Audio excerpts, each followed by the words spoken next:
Please welcome former Iowa County Sheriff Steve Mitchick.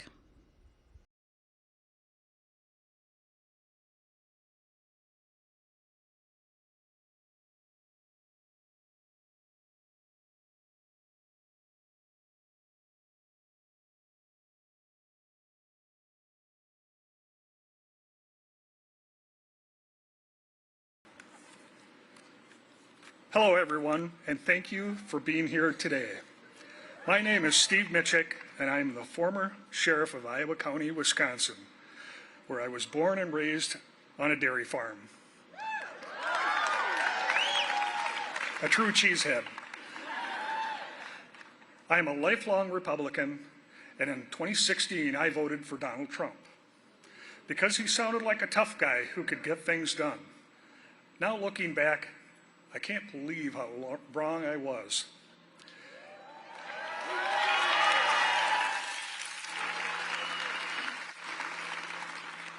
As president, Trump showed me over and over again that he does not have the values or the character to be in the White House.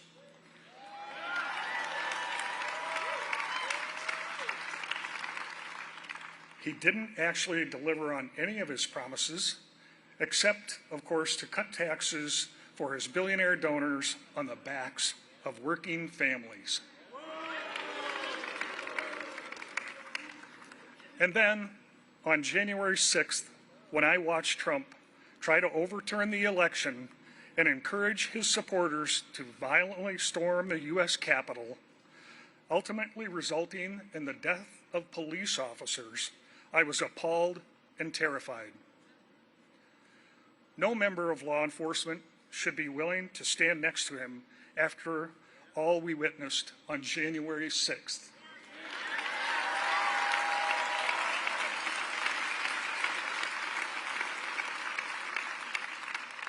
And no one who cares about our Constitution should continue to stand by him after he has shown his disrespect for our democracy. It is now clear to me that Donald Trump is a danger to our country.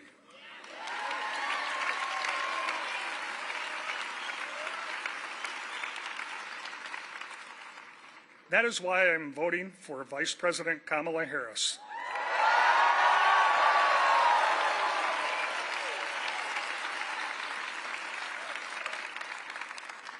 When I was sheriff, it didn't matter whether you were a Republican, a Democrat, or anything in between. My job was to protect and serve my community, and I know Vice President Harris is the same kind of leader.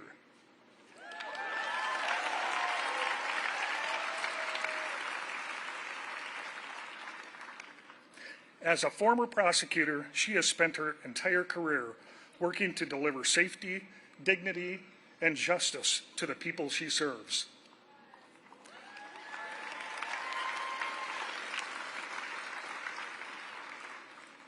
Today, as we gather in the very town where the Republican Party was founded,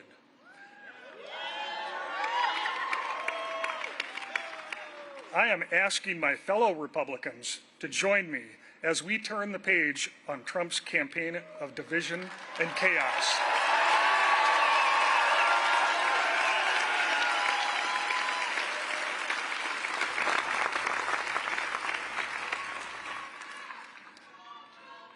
Thank you so much. Now it is my honor to introduce a true patriot, someone who will always put her country over party, Congresswoman Liz Cheney.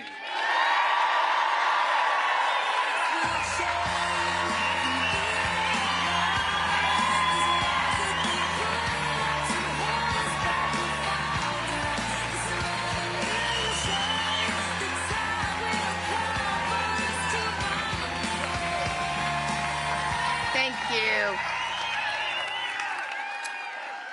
Wow. Thank you. Thank you all. Thank you.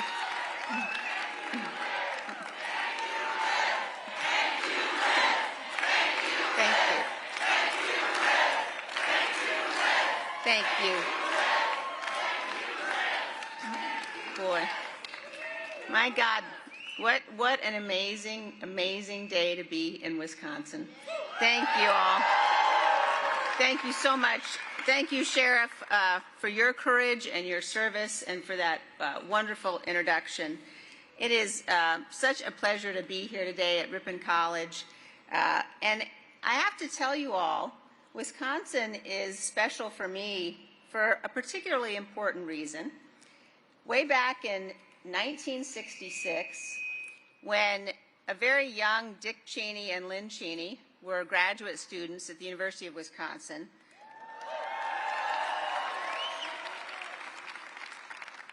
I was born here. And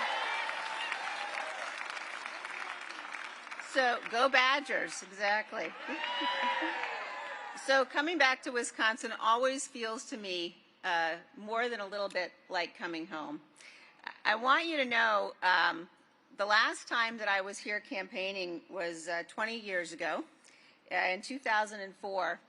And although politics divided us, certainly in that year, we were united in our admiration for the Packers' legendary Bart Starr.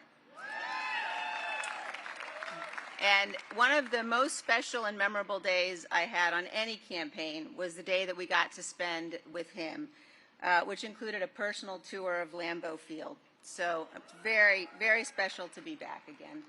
Now, you all know, of course, that here in Ripon, the Republican Party was founded. It was founded in a meeting in 1854 in the Little White Schoolhouse. And it was founded by people who were opposed to slavery.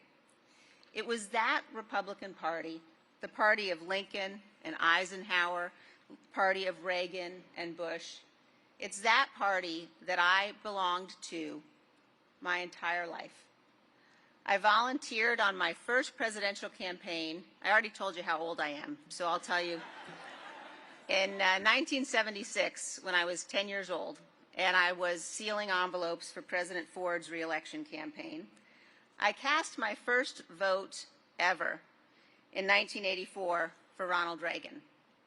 I served in the State Department in both Bush administrations, and I served in the United States House of Representatives for 3 terms, including as the 3rd highest ranking Republican in House leadership. So,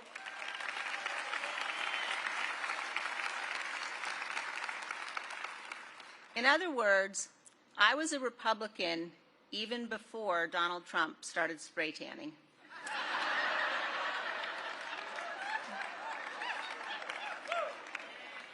I am a Ronald Reagan conservative. I believe in limited government. I believe in low taxes. I believe in a strong national defense. And I believe that the private sector is the engine of growth of our economy. I believe that the family and not the government is the most important structure in our society.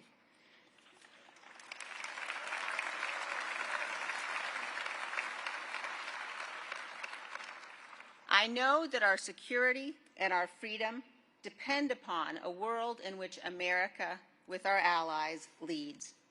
And above all else, I know that the most conservative of conservative values is fidelity to our Constitution.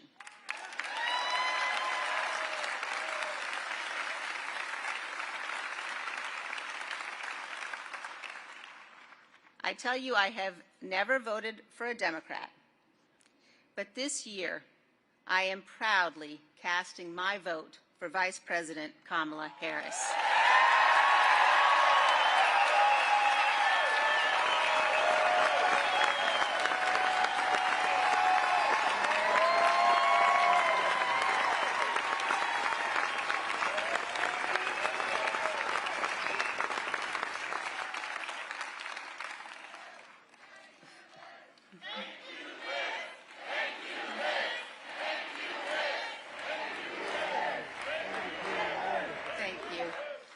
But mostly we're not going back.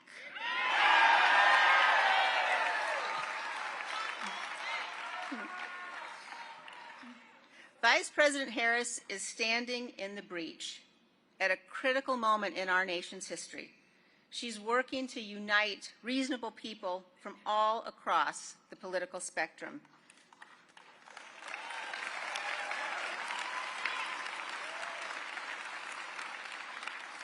Vice President Harris has dedicated her life to public service. I know that she loves our country, and I know that she will be a president for all Americans. As a conservative, as a patriot, as a mother, as someone who reveres our Constitution, I am honored to join her in this urgent cause.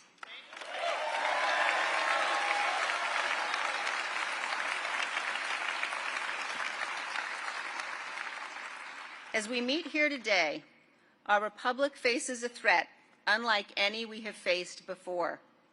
A former president who attempted to stay in power by unraveling the foundations of our republic, by refusing to accept the lawful results confirmed by dozens of courts of the 2020 election.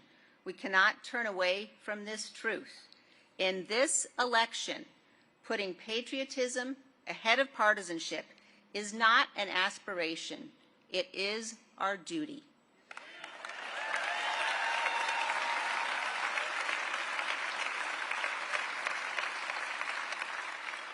At the very heart of our survival as a republic is the peaceful transition of power. Ronald Reagan said this was nothing short of a miracle, that every 4 or 8 years, the most powerful office in our land, indeed the most powerful office in the world, is passed peacefully to a new president. In the United States of America, violence does not and must never determine who rules us. Voters do.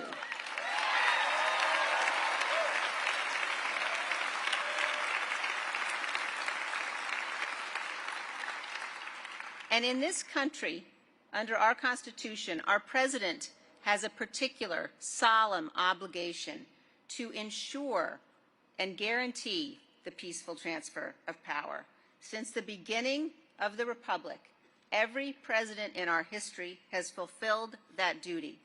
Every president until Donald Trump. When Donald Trump woke up on the morning of January 6, 2021, his intention, despite having lost the election, was that he would remain president. Rather than accept his loss and concede defeat, he had spent months overseeing a multi-part plan to attempt to seize power and remain in office. He ignored the rulings of the courts. He corruptly pressured state legislatures, including here in Wisconsin, to overturn the results of their elections. He told the Justice Department to lie for him. He conspired to have fake electoral votes cast, and he corruptly pressured his vice president to take illegal and unconstitutional actions. He summoned a mob to Washington, D.C. with his lies, and he sent the armed mob to the United States Capitol in an effort to stop the counting of electoral votes. As the violent mob attacked our Capitol, in Donald Trump's name, as they brutally beat law enforcement officers, as they hunted the Vice President and the Speaker of the House, Donald Trump watched the attack on television for hours,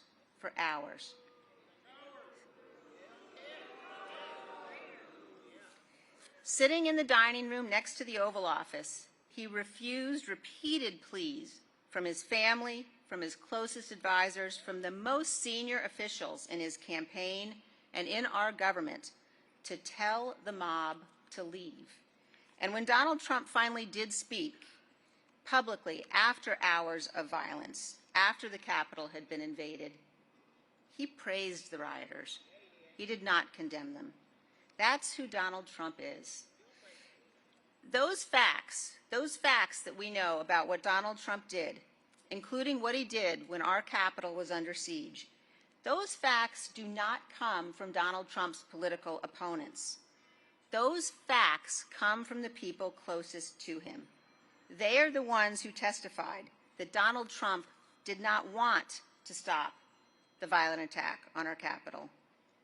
When he learned that Vice President Pence was not going to abandon his oath and help Trump seize power, Trump sent out a tweet attacking Pence and further inflaming the mob.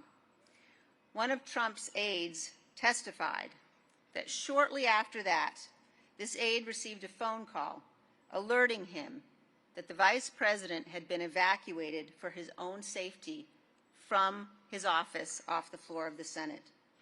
This aide recalled rushing to the dining room to tell Trump, hoping that this information would convince him to take immediate action to ensure the Vice President's safety.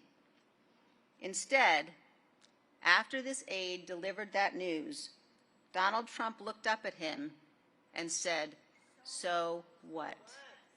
He said, "So what?"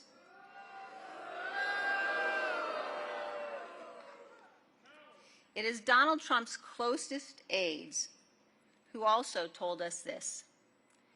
They said that while the attack on our Capitol was happening, Donald Trump was handed a note informing him that a civilian had been shot at the door to the chamber of the United States House of Representatives. Donald Trump put the note down on the table in front of him, continued to watch the attack on television, and still refused to tell the mob to leave the Capitol. Donald Trump was willing to sacrifice our Capitol to allow law enforcement officers to be beaten and brutalized in his name and to violate the law and the Constitution in order to seize power for himself. I don't care if you are a Democrat or a Republican or an independent. That is depravity, and we must never become numb to it. Any person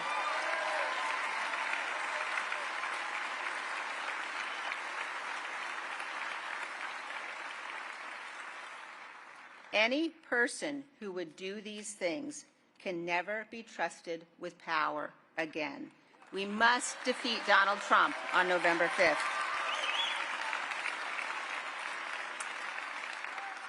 In that election 20 years ago, when we were campaigning in Wisconsin and all across the country, we were campaigning as compassionate conservatives. What January 6th shows us is that there is not an ounce of compassion in Donald Trump. He is petty, he is vindictive, and he is cruel. And Donald Trump is not fit to lead this good and great nation.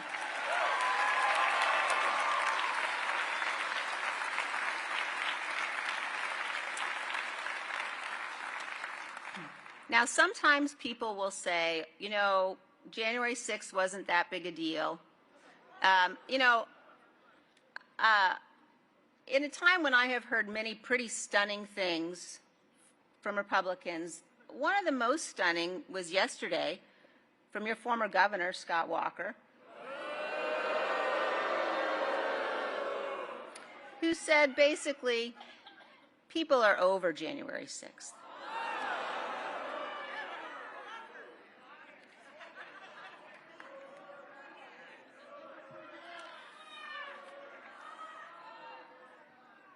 When you think about what that means, that an elected official, a former elected official, is so willing to minimize what happened, to say things like I've heard from others, to say, don't worry, our institutions held that day.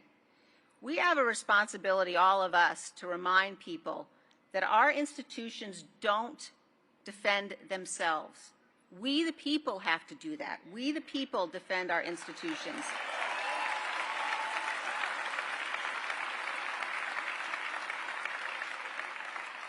And our institutions held on January 6th because there were brave men and women, including elected officials at every level of our government, who did their duty, who stood up for what was right, who resisted Donald Trump's efforts to pressure them to violate their oaths. And our institutions held especially because of the bravery of the men and women in law enforcement and in our military, in our Capitol Police, our Secret Service, the Metropolitan Police.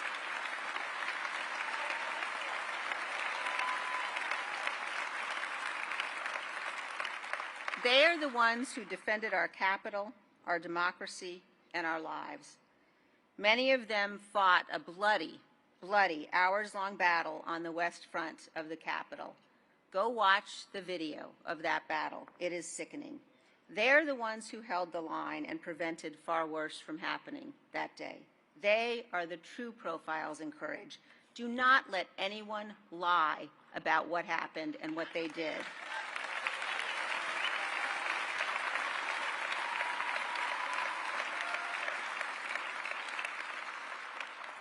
Our institutions also held because of Vice President Mike Pence, who refused to violate his oath to the Constitution. And that is why Mike Pence is not Donald Trump's running mate today. Instead, J.D. Vance is on the ticket. Vance has said, that's true.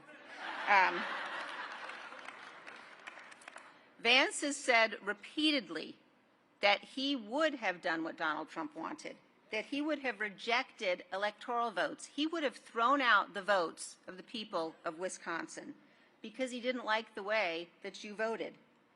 That is tyranny, and that is disqualifying.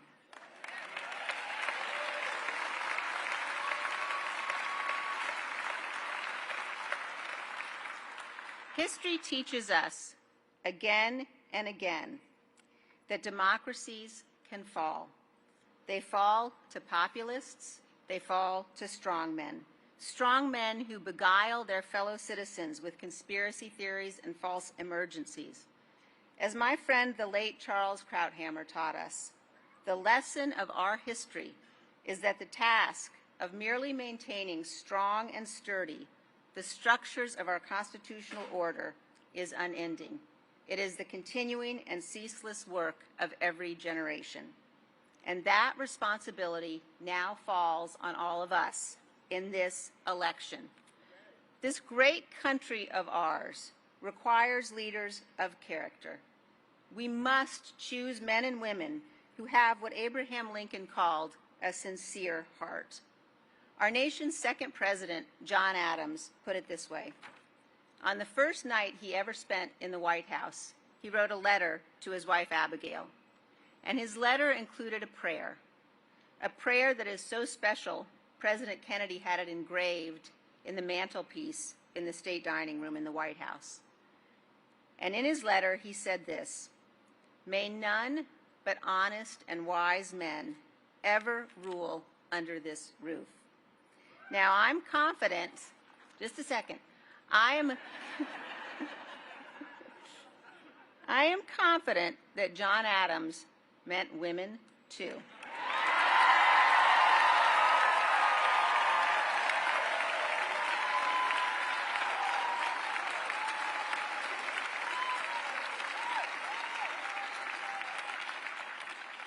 In this election, a broad coalition has come together to support Vice President Kamala Harris.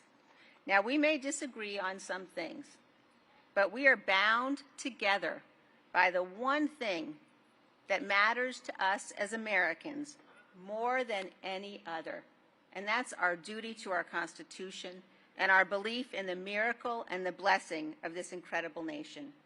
We have a shared commitment as Americans to ensuring that future generations live in a nation where power is transferred peacefully, where our leaders are men and women of good faith, and where our public servants set aside partisan battles to do what's right for this country. So today I ask all of you here and everyone listening across this great country to join us. I ask you to meet this moment. I ask you to stand in truth, to reject the depraved cruelty of Donald Trump. And I ask you instead to help us elect Kamala Harris for president.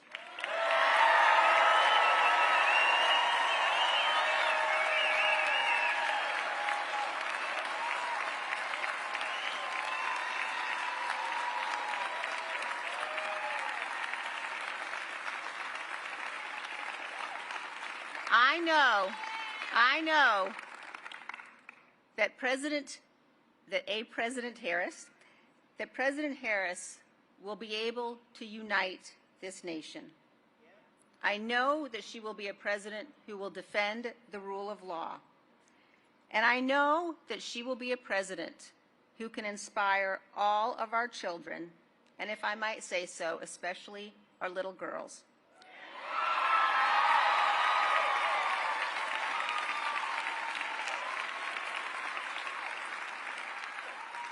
To do great things. So help us right the ship of our democracy so that history will say of us, when our time of testing came, we did our duty and we prevailed because we loved our country more. And now,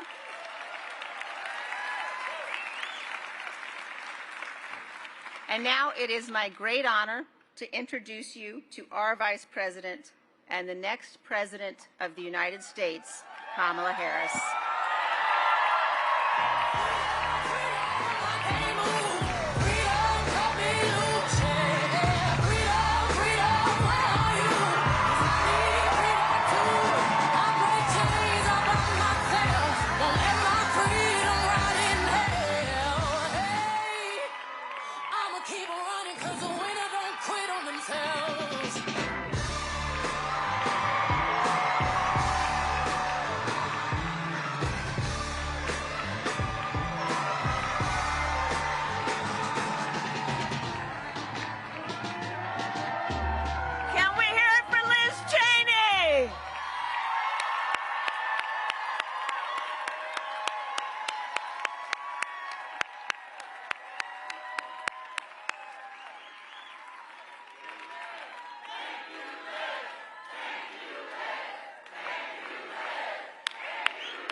It is so good to be back in Wisconsin. I thank you, everyone, for being, please have a seat. I thank you all for being here, but I have to emphasize that every time I come here, and Liz, I was actually a kid here too when my parents were at the University of Wisconsin, so we have that in common as well. In fact, Tony Evers always says when I land, welcome home. But I say all that to say every time that I've come here recently, one of the conversations that we have, all of us together, is how much we love our country, and that really is the binding factor in us all being together and taking the time to be together to really just renew and remind everyone of what is at stake, but born out of love that we have this fight. And I want to thank you, Liz Cheney, for reminding us that regardless of party affiliation, is a factor that binds us all. And so I thank you for your support and your leadership and your courage.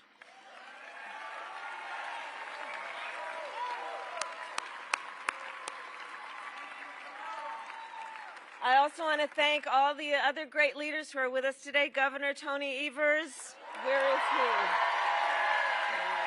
Thank you. Mayor Grant, thank you for the warm welcome. I want to thank Senator Tammy Baldwin, who is traveling around the state, but who I know you will re-elect in November. Thank you, Sheriff Mitchek, for your support and your life of service to the people of Iowa County. And so I do want to say a bit more about Liz Cheney. You all know her leadership, and she has obviously and so importantly been a leader for the people of Wyoming, but she has also been an extraordinary national leader and has served with great honor.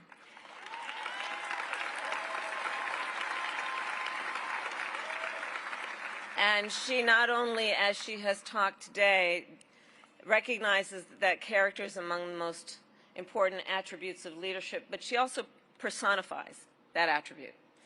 And she possesses some of the qualities of character that I most respect in any individual and any leader.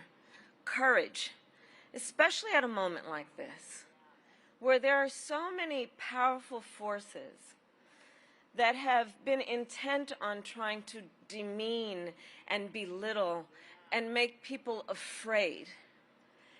And there are many who know it is wrong, and then there are those who have the courage to speak out loudly about it and the conviction to speak truth. And, you know, it is so admirable when anyone does it, and especially when it is difficult to do in an environment such as this. But Liz Cheney really is a leader who puts country above party and above self, a true patriot, and it is my profound honor to have your support.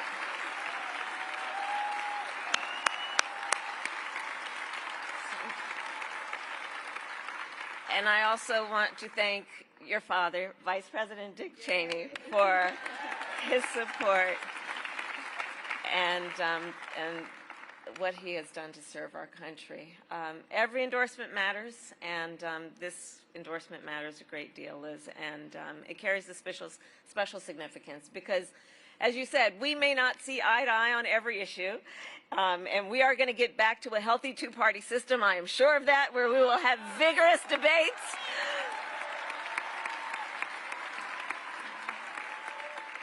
And as you said, you may not have supported a Democrat for president before, but as you have also said, we both love our country and we revere our democratic ideals. And we both also believe in the nobility of public service.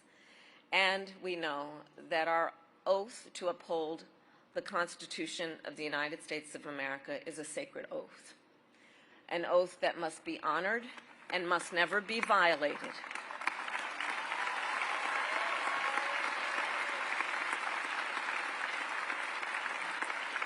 And your words today and the reason we are all here today, I think really do underscore perhaps one of the most fundamental questions that is facing the American people in this election. Who will obey that oath? Who will abide by the oath to preserve, protect, and defend the Constitution of the United States of America? I have had the privilege. Thank you. Thank you. Thank you. Thank you. Thank you. Thank you.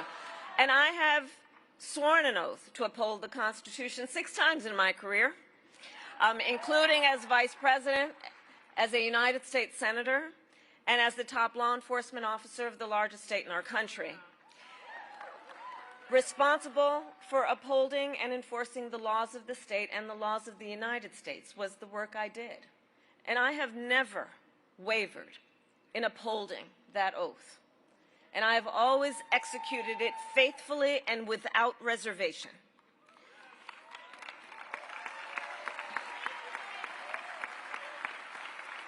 And therein lies the profound difference between Donald Trump and me.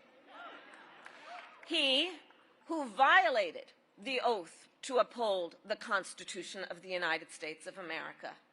And make no mistake, he who, if given the chance, would violate it again. Donald Trump lost the 2020 election.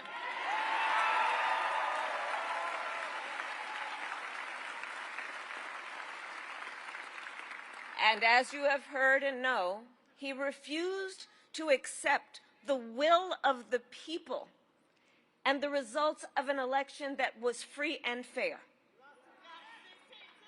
As you have heard, he sent an armed mob to the United States Capitol, where they assaulted law enforcement officers. He threatened the life of his own vice president and refused to engage in the peaceful transfer of power. And let us be clear about how he intends to use power if elected again. He has called for jailing journalists, political opponents, anyone he sees and deems as being an enemy. he has pledged to destroy the independence of the Department of Justice. And he called for deploying our active duty military against our own citizens. Well, I believe you and my running mate both. Well, listen, I believe that anyone who recklessly tramples on our democratic values, as Donald Trump has, anyone who has actively and violently obstructed the will of the people and the peaceful transfer of power, as Donald Trump has, anyone who has called for, I quote, termination of the Constitution of the United States, as Donald Trump has, must never again stand behind the seal of the President of the United States. Never again.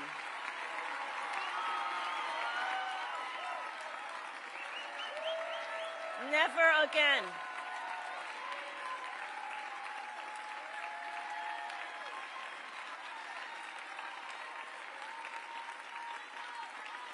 And the tragic truth that we are facing in this election for President of the United States is that there is actually an honest question about whether one of the candidates will uphold the oath to the Constitution of the United States.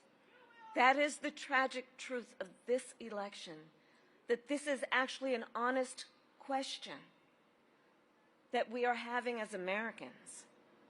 And I know the vast majority of us agree that upholding the Constitution must be a basic requirement we expect of anyone seeking the highest office in the land.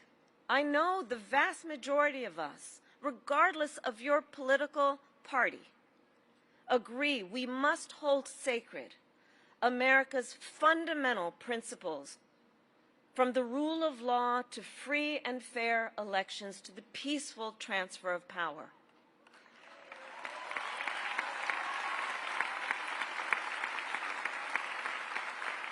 And if you share that view, no matter your political party, there is a place for you with us and in this campaign, because those principles, I know, unite us across party lines.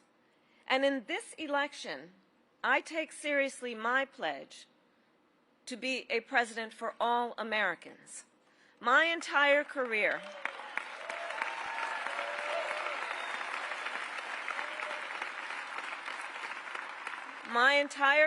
I've only had one client, the people.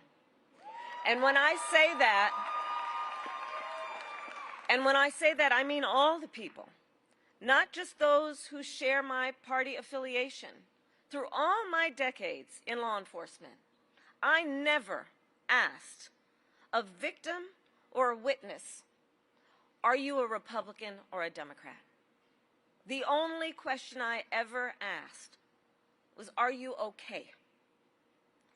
And that is the kind of president we deserve, and I pledge to you that is the kind of president I will be.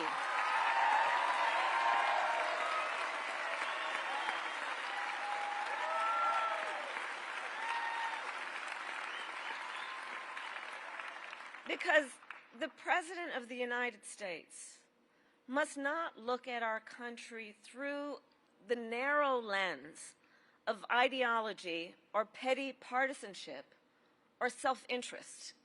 The President of the United States must not look at our country as an instrument for their own ambitions. Our nation is not some spoil to be won. The United States of America is the greatest idea humanity ever devised. The nation that inspired the world to believe in the possibilities of a representative government. And so in the face of those who would endanger our magnificent experiment, people of every party must stand together. And let me be clear, democracy and freedom are not only at stake here at home, they are also at stake around the world.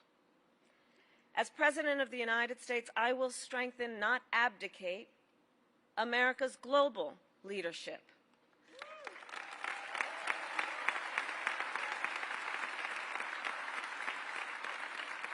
Last week, I met with Ukraine's President Zelensky. And the message I delivered was the same message I've shared with him every time I've seen him. I stand with Ukraine, and I always will.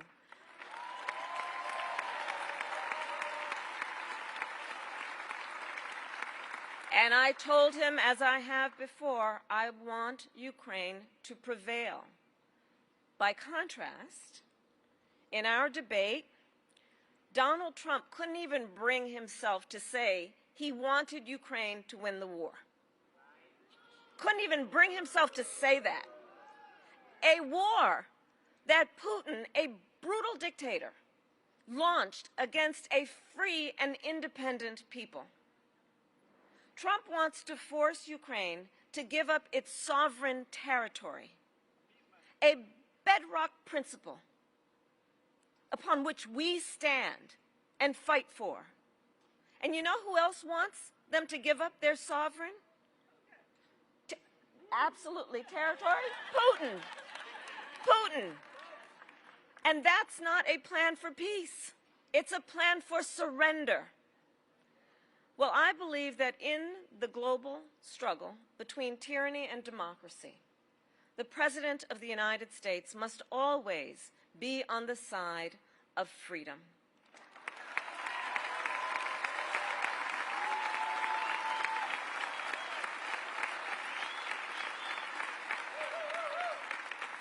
So we are gathered here today in Ripon, not far, as the Congresswoman mentioned, from a small building where the Republican Party was born in 1854. Liz Cheney stands in the finest tradition of its leaders. And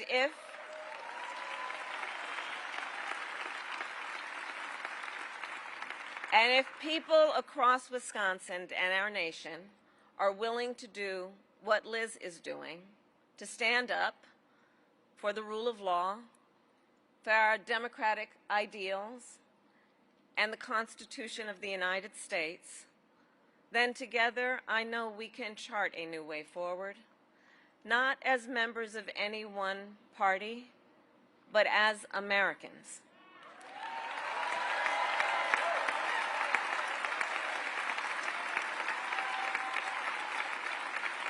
Americans who are united in our devotion to the country we love. I thank you all. May God bless you, and may God bless the United States of America.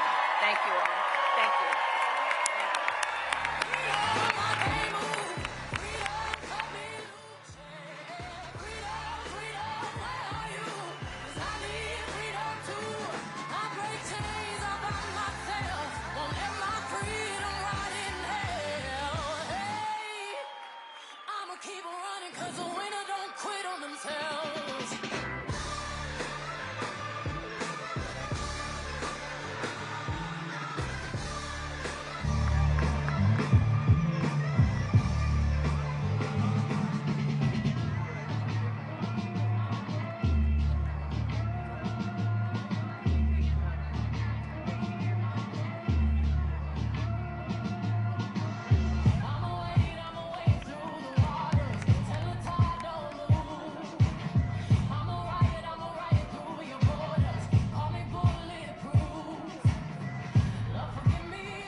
Hail Marys, I meditate for practice.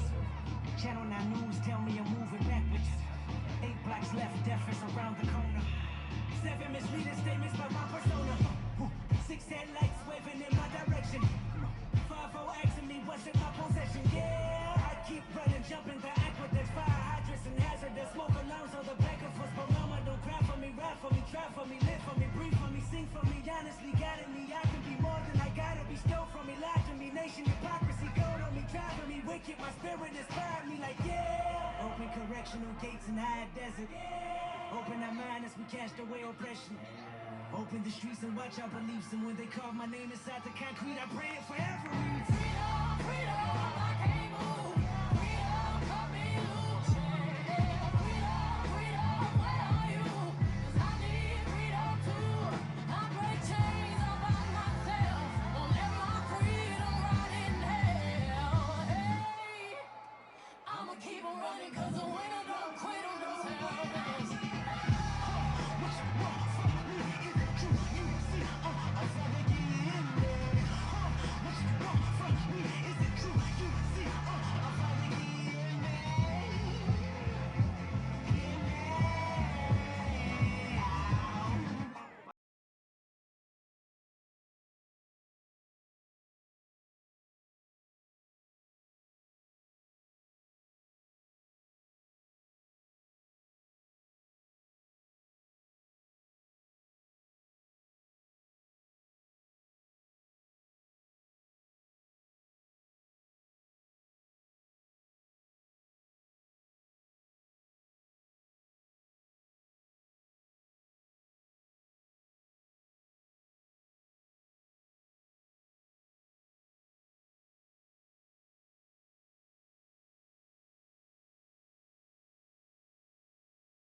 Ooh, yeah. Uh-huh.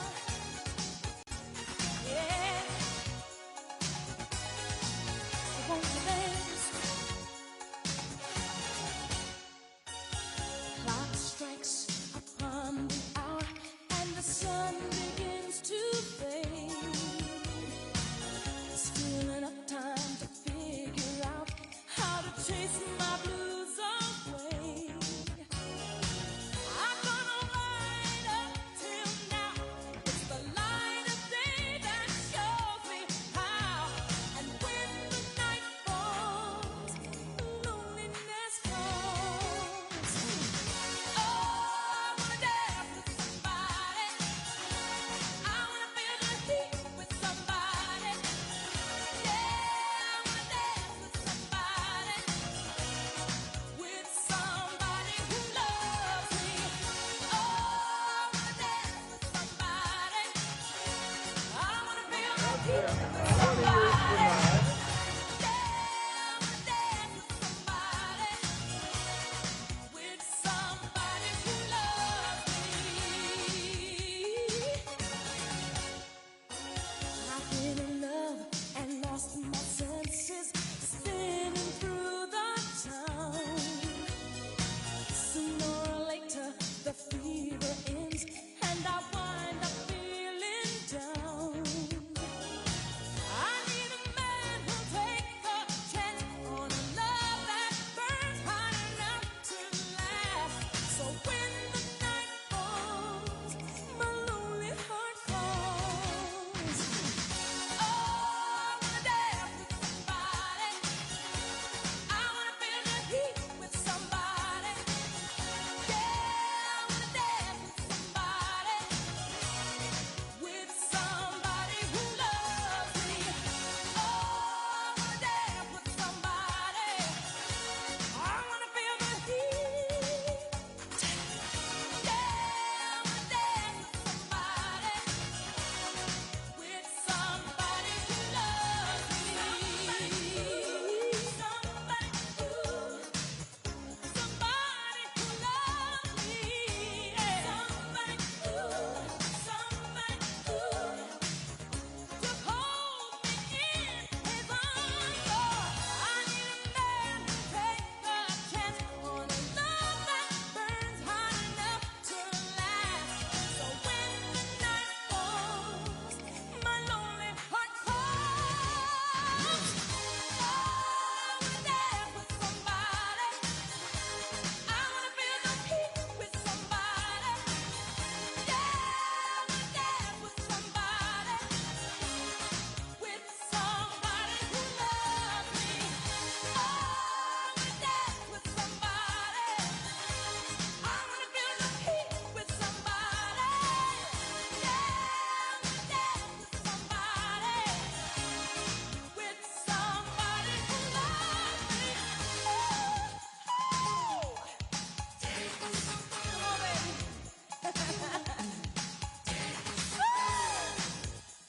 Yeah. Now get with this. Whoa, don't you wanna dance with me, baby? Don't you wanna dance with me, boy? Hey, don't you wanna dance with me, baby? With somebody who loves me. Don't you wanna dance? Say you wanna dance. Don't you wanna dance? Don't you wanna dance? Say you wanna dance. Don't you wanna dance? Don't you wanna dance? Say you wanna dance. With somebody who loves me.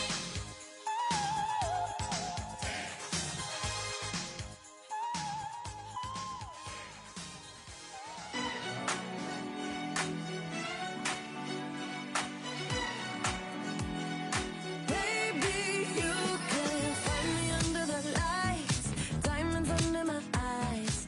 Turn the rhythm up, don't you wanna just come along for the ride? Oh, my outfit's all tight, you can see my heartbeat tonight. I can take the heat, baby, best believe that's the moment I shine. 'Cause every romance shakes and it bends, don't give a damn. When the night's here, I don't do tears, baby, no chance. I could dance, I could dance, I could dance. Watch me dance, dance the night away. My heart could be burning, but you won't see it on my face. Watch me dance, dance the night away. I'll still keep the party running, I wouldn't out of place. Lately, I've been moving close to the edge, still be looking my best.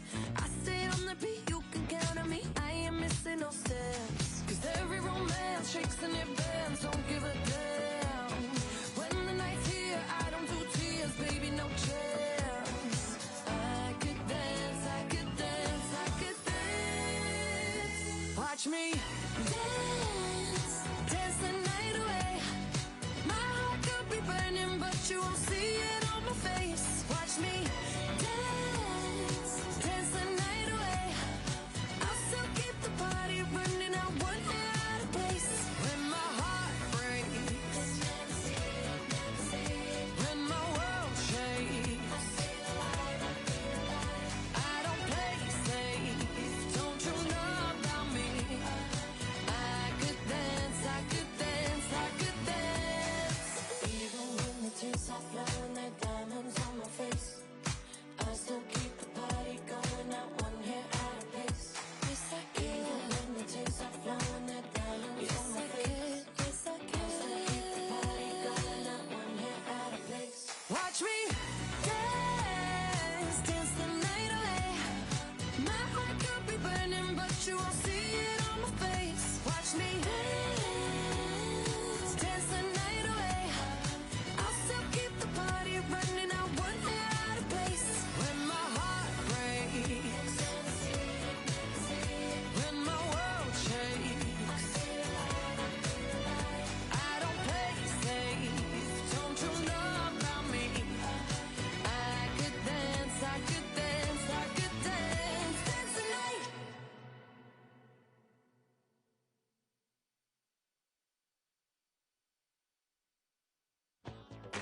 So I can't get around it. So low, you can't get under it. So high, you can't get over it. I can't get over it. This is a chance. This is a chance to dance your way out of your constrictions. How? Dill shook 'em. Here's a chance to dance our way out of our constriction. Gonna be freaking up and down the hang-up alleyway. With the groove I only got, we shall all be moved.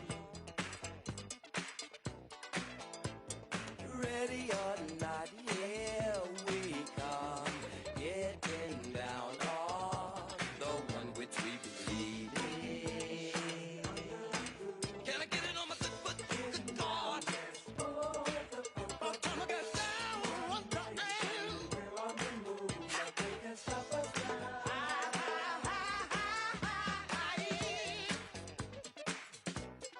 Hey, don't tell me now. Giving you more of what you're fucking for. Hey, don't tell me now. Do you promise the funk? The whole funk, nothing but the funk. Ready or not, here we come, getting down on the one which we believe in. Here's my chance to dance my way out of my constriction.